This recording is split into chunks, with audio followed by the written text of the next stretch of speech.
Okay, now we have our couple more examples of some other piecewise functions. These ones look a little bit differently. So these ones are actually, number 5 here, this is actually made up of 3 different equations. Y equals -1, if you can think of it that way. Think of it as y equals 3 and y equals 5. So we have 3 kind of horizontal lines, but they're only good on certain intervals. So on this first one right here, let's maybe draw up some dividing lines here to help us out.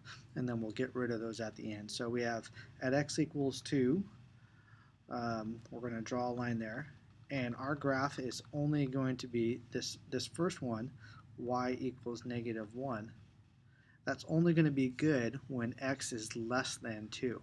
The second interval we have right here is 2 to 4. This notation just means between 2 and 4.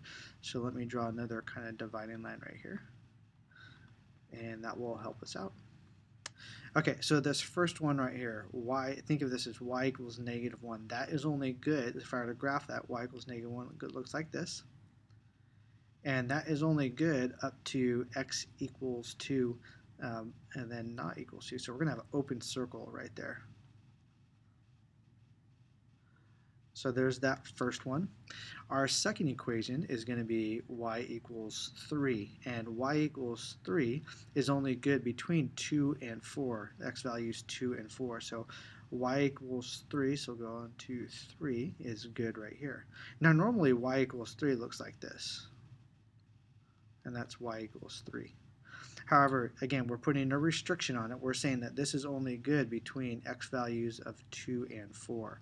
So let me get rid of those other ones. Kind of go backwards on this. Okay, so there's our y equals 3 between x's 2 and 4. Then we have a closed circle because we have equals 2. And then we have an open circle here when it's not equals 2. And finally, we've got this last one right here. Let's think of this as y equals 5. So at y equals 5, that's 1, 2, 3, 4, 5. That's way up here. So if I were to draw the whole thing, this would be y equals 5 forever this way and this way. So that's normally how we graph y equals 5, but again, we're saying we only want that when x is greater than or equal to 4. So we need to get rid of all these other ones right here, and it goes all the way up to that part. And it is equals to, so we're going to highlight kind of a closed circle there. And then let's evaluate a couple of these. So at x equals 0, so 0 is less than 2. So on that one, the y value is going to be -1, and that makes sense on our graph also. At x equals 0, they have a point down there at -1. And then at 3, x equals 3, well, that's in between 2 and 4. So the y value we're going to use is 3. And again, that should make sense. If we go over 1, 2, 3, and then up 3, there's a point right there. All right, and then for our next piecewise function, this one looks a little unique, this notation right here. And all that's communicating this right here is that we're going to use all the x values everywhere except for at 1. We're not going to use anything at 1. So basically, we just graph it like we would normally. So 1, 2, 3 is the y-intercept. Go up 2 and over 1. 1, 2. And down 2 over 1.